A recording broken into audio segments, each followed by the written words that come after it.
Cos theta आता है, तो हम लेते हैं यहाँ पे कोस थीटा बराबर आधार बटेवा कर्ण। कोस सर जी थीटा का मान कितना है, तो 60 डिग्री है। फिर बराबर में आधार, आधार ए का ए है, और कर्ण के कितना है 12। समझना प्यार से आराम से, कोई दिक्कत नहीं है।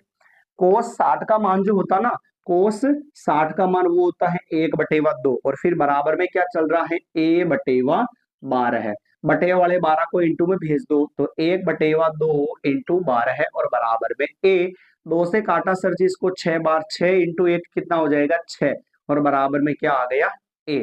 यानी कि a का जो मान है, ये वाला जो मान है, ये कितना हो गया 6 हो गया। Is that clear? ये तो चलिए अब हम क्या करेंगे, आधा वाला मान निकालेंगे। ये तो हम थीटा इसको ले रहे 60 को, तो थीटा के सामने वाला लंब होता है यानी एल, और क्या लेंगे दे रखा जो लेंगे, एक तो जो ज्ञात करना वो, और एक जो दे रखा वो। तो ये तो है लंब, और ये क्या है के। तो एल बटेवा के किसके अंदर होता है, यहाँ पे फर्स्ट ही फर्स्ट में क्या आता है साइन थीटा।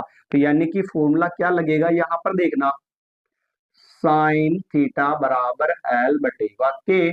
साइन थीटा का मान 60 डिग्री, लंब का मान एल, और के का मान कितना है सर जी 12 है। ठीक है बेटा, क्लियर। साइन 60 का मान √3/2, और बटे वाले 12 को कहाँ भेज दिया मैंने, चलो एक बार लिखी दो।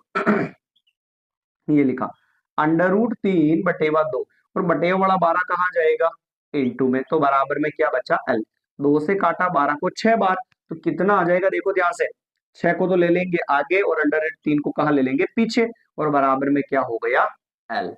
बताओ यहां तक कोई दिक्कत है क्या? यहां तक समझ में आया कि नहीं आया, बताइए फटाफट से आप कमेंट कर दीजिएगा। कहीं पर भी आपको कोई दिक्कत होती है प्यारे मित्रों, तो आप कमेंट कर दीजिएगा कि आपको यहाँ पर दिक्कत है।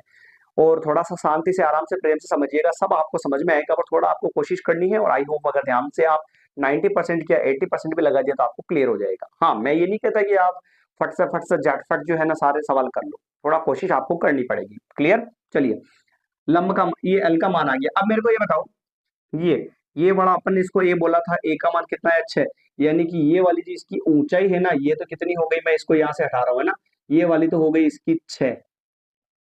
अब हमें ये पूरी पता होनी चाहिए, जबकि हमने केवल ए से लेकर कहां तक निकाला सी तक, ए से लेकर कहां तक निकाला सी तक। तो अगर इस एसी को हम दुगुना कर देंगे तो पूरी आएगी कि नहीं आएगी, ए भी आ जाएगी पूरी। यहाँ पर क्या हो जाएगा, ए बी बराबर जो भी आया उसको किससे गुणा करवा देंगे, 2 से। तो ये हो जाएगा ए बी बराबर 2 × 6 12, और अंडर रूट में क्या आ गया 3। ये किसका मान हो गया सर, ए बी का मान हो गया। यहां तक आया भाई समझ में? चलिए